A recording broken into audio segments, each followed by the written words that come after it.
Here's Phil to tell you more. I will say this, okay? First stream of Elden Ring on Friday. Ton of people showed up, right? Great support in all regards, you know, super chats and tips and everything. Friday night, no exaggeration, the support I got on the Elden Ring stream was lower than the usual Friday night fights for Street Fighter.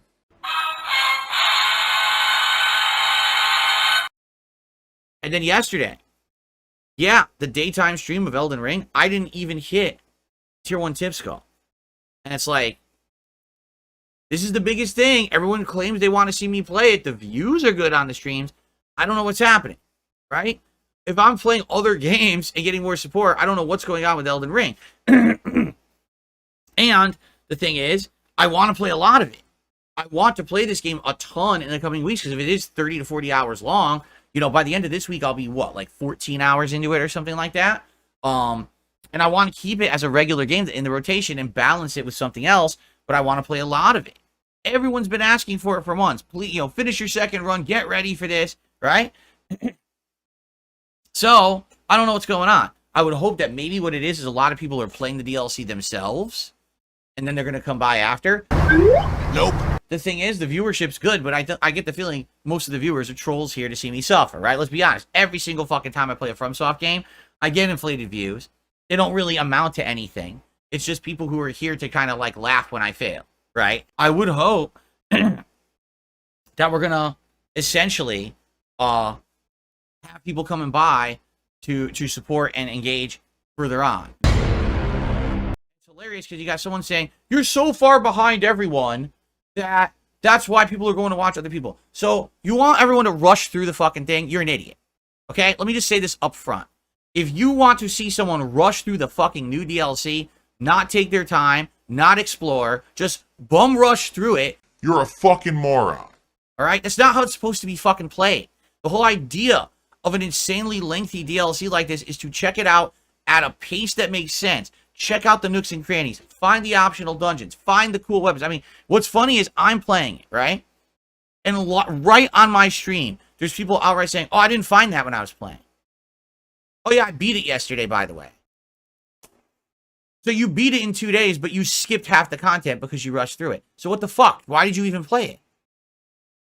Right? You also have to understand something. I'm not one of these streamers who's going to be playing this 7 times. I'm a man of the people.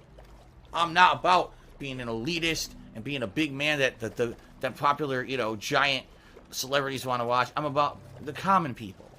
There's a lot of these streamers who, when they play it, they're going to be playing it once, then again, then again, then again. This is their thing for like 2 months. This is all they're doing, right? These kind of streamers, they just focus on one thing. That's not me. I'm a variety guy. You know that.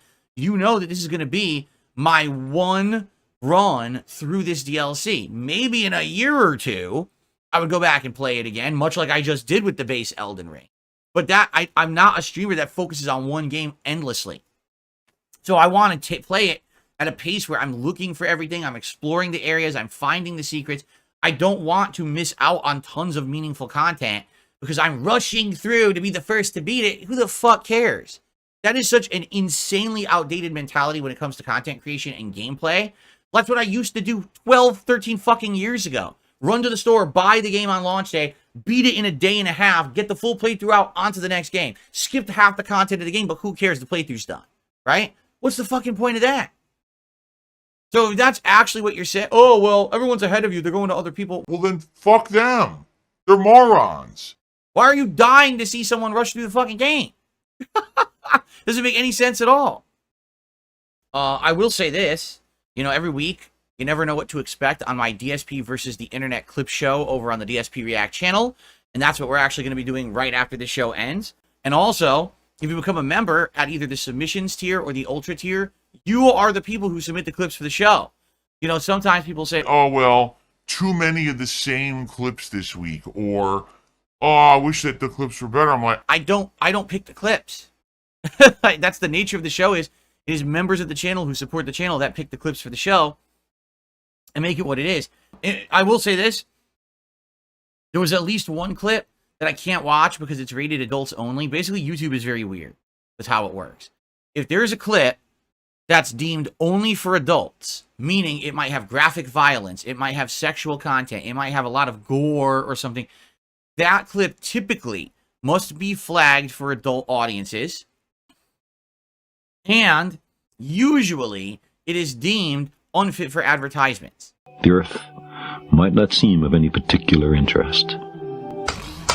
Oh my God, well, I guess I gotta ban someone, okay? I don't really care about all of that. The problem is if that happens during a live stream, the live stream gets flagged, meaning I will lose all capability to make any money on the entirety of the stream that I'm doing because there's one clip that's deemed adults only. So because of that, those clips are ruled out of the show. On the flip side of that, if there is a clip that's deemed for children only, like let's say it's children's television or educational stuff deemed that it's meant for kids to watch. I'm at a baseball game! That is also deemed as unmonetizable content by YouTube. So because of that, if there's something for kids or adults, I can't watch it on this React show because then it just makes it so that the whole show makes nothing. So it's ridiculous. Like, I don't know why they're so strict about this, but they are. So in this particular case, I know for a fact there was a submission, an ultra member submission. I cannot watch it this week. So I told that person, hey, next weekend submit 2 and we'll watch 2 clips from you, but make sure that they're not flagged for adults. If you're ever curious, is a video flagged as adults only or not? When you go to play it, the first thing that will happen on your screen, there's a pop-up warning that says, this is confirmed for mature audiences only. Are you sure you want to proceed? And you have to actually click yes on it to watch the video. All right. So that's how I know. So, you know, that's how you should qualify if you're a member or if you're just someone who watches videos on YouTube in general. That's how you figure it out. Okay. It is time to talk about and give an update to my experience with the Elden Ring Shadow of the Erdtree DLC. Now, I'm still not happy with the way that dancing lion boss is. I don't have a problem with the fight. My problem is with the fucking camera. When you're trying to fight this thing, you have 2 options. Lock on or don't lock on, okay? If you lock on to it, the camera frequently has major problems.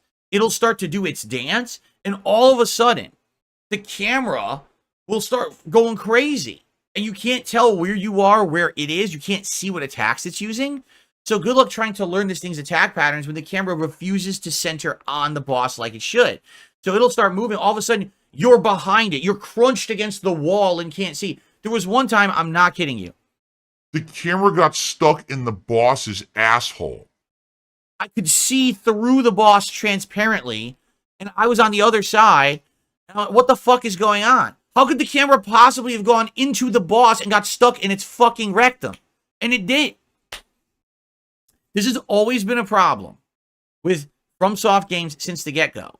That camera, I remember complaining about it every single FromSoft game. I remember at Bloodborne, the first major boss, same problem. I get stuck in the wall, can't see what I'm doing. It's stupid that they haven't fixed this yet. For as big as they are, as popular as they are, as much money as they fucking make, the fact that they can't figure out how to work the goddamn camera yet is really atrocious. So you might say, well, then what's the solution? Just don't lock on. Fine. But the problem with that is if you don't lock on, half the time when you're going to attack, you will swing and miss. I got this giant hammer and I'm swinging, and sometimes it hits and sometimes it just goes whoop right the either wrong direction or it looks like it's going to connect and it doesn't. When I'm locked on, it hits almost every time. So you lock on and you hit, but you can't see.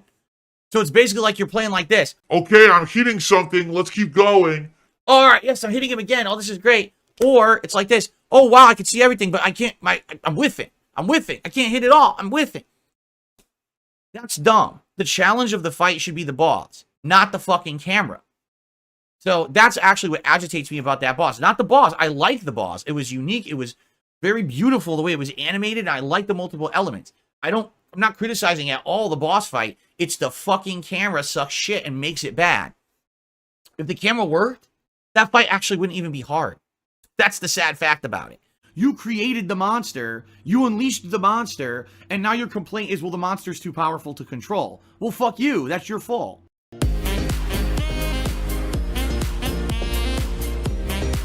So, hint, hint.